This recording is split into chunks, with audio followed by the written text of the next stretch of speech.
संबुद्धच महामानव बोधिसत्व तुमचे आमचे भाग्य विधाता परमपूज्य डॉक्टर बाबासाहेब आंबेडकर या विश्वातील महान विभूती आणि महान माता यांना मी कोटी कोटी वंदन करतो। मंचावर उपस्थित विराजमान आदरणीय भिक्षू संघ यांना माझं कोटी कोटी वंदन। श्रीलंकेवरून खास आलेले पूज्य भंते गुणानंद अभिभू यश, पूज्य भंते यश यांचंही विशेष अभिनंदन। या सत्राचं या सेमिनारचं आयोजन करणारे खरात सर तसेच या श्रोता गणामध्ये बसलेले माझे गुरुवर्य भीमराव घनसावंत सर ज्यांनी मला पाली भाषा शिकवली त्यांनाही मी वंदन करतो। आज आपण या वर्षावासाच्या या अतिशय पवित्र अशा वातावरणामध्ये खरात सरांनी हे संमेलन आयोजित केलं। काय आहे याचा मागचा हेतू? मला अतिशय अल्प वेळ दिलेला आहे। खरात सरांची माझ्या काल फोनवर बोलणं झालं। सर म्हटलं मी आपल्याशी फोनवर बोलत नाही। नाही साहेब, तुम्हाला माईक मध्ये येऊन बोलायचं आहे की तुम्हाला हे प्रॅक्टिकली तुम्ही बोलायचं आहे, म्हणून मला सरांनी 10 मिनिटं वेळ दिलेला आहे। तर वेळाचं मान साधून मी माझे काही अनुभव इथे शेअर करतो। आपण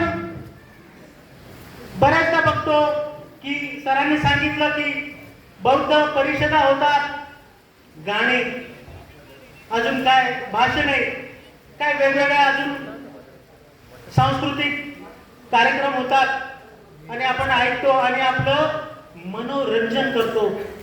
तर बंधू भगिनींनो, आपल्याला मनोरंजन नाही, आपलं मनोभंजन होणं गरजेचं आहे। आपण इथे मनोभंजन करण्यासाठी इथे आलेलो आहोत। हे काही टाइमपास नाहीये। आज आपण विचार करा, आपल्या ड्युटीज काय आहे, आपली कर्तव्य काय आहे, त्याच्यावर मला आपल्याशी चर्चा करायला आवडेल। माझ्याहून अतिशय विद्वान असे इथे बोलणारे वक्ते आहेत, ते धम्म सांगणारे आहेत, परंतु मी माझ्या काही गोष्टी ज्या प्रॅक्टिकली जीवनातून अनुभव केलेल्या आहेत ती मी आपल्याशी शेअर करू इच्छितो। कारण की आपल्याला निश्चित दिसेल की आपण कुठे आहोत, ते आपलं स्थान आपल्याला दिसेल, म्हणून मला काही गोष्टी इथे शेअर करायच्या आहेत। पोलीस दलामध्ये अधिकारी असताना सर्व धर्माचे लोक, सर्व पंथाचे लोक, आपण सर्व भारतीय आहोत, यांच्याशी एकरूपतेचं नातं येतं। जसं सभ्य बुद्धा समसमा, तसं आम्हाला सर्व नागरिक, भारतीय नागरिक समसमान दिसतात। आम्हाला कुणी आपलं पराय नसतं। तर एक दिवस सर मी शेअर करू इच्छितो। एक दिवस स्टेशन हाऊस ऑफिसर असताना मी ड्युटीवर विराजमान होतो। 2 तरुण आले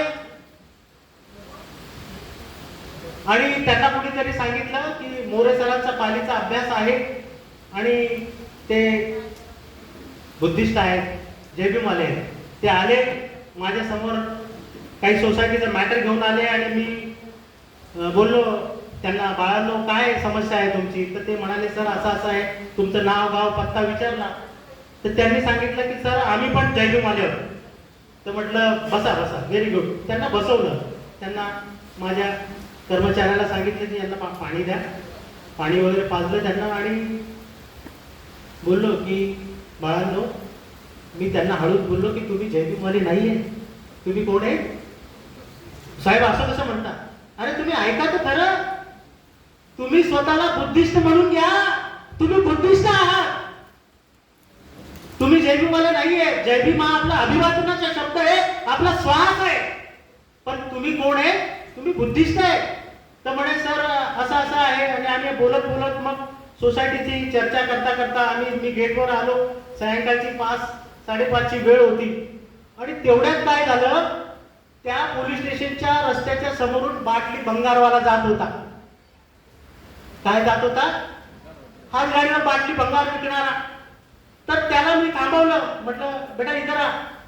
तो थोड़ा चाचपला, कारण की मी गणवेशामध्ये अधिकारी, अरे बापरे मेरे से कुछ गलती तो नहीं हो गया. आणि मग तो आला, सर क्या हुआ? तर मी बोललो की क्या नाम है? साहब मेरा नाम अब्दुल वहीब, असं काही सांगितलं त्याने. Very good. या मुलांना मी माझ्या सोबतच ठेवलं होतं. बाळांनो तुम्ही काय शिकले? तो म्हणे साहेब मी पोस्ट ग्रॅज्युएट आहे. दुसरा म्हणतो मला 1,20,000चं पॅकेज आहे.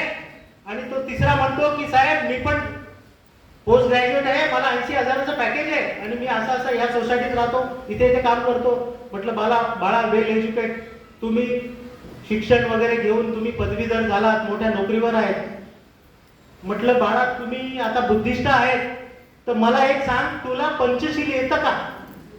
गणवेशातला एक पोलीस अधिकारी विचारतोय. ते दृश्य उभं करा, चित्र डोळ्यासमोर उभं करा आणि बाजूला एक बाटली बंगारवाला आहे. तर तो गणवेश तो म्हणतो की साहेब जातो मी कधी कधी विहारामध्ये, तर मला पंचशील येतं. मग म्हटलं म्हणून दाखव. तर त्याने पंचशील म्हटलं, परंतु शीलच चुकवली, क्रम चुकवला. पहिलं शील म्हटलं तर डायरेक्ट दुसऱ्या शिलावर चौथं शील आलं. असं क्रम चुकवला आणि वेळेवाकडं दुसऱ्याला तर पंचशील आलंच नाही. साहेब म्हणे मी फक्त ऐकलेलं आहे, पंचशील मला येत नाही. म्हटलं बेटा इधर आली नजदीक आ. मग त्याला पण रस वाढायला लागला त्या बाटली भंगारवाल्याला. म्हटलं बेटा तुम कौन है? साहब मैं मुसलमान है, मैं मुस्लिम है. Very good. तुम कितना पढ़ा है?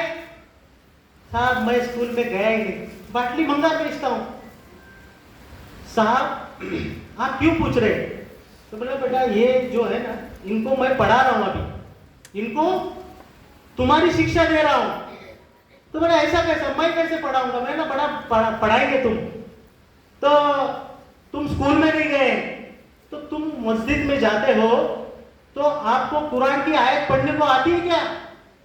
तो पट्टा काय म्हणतो, साहब मुझको नहीं आएगा तो किसको आएगा?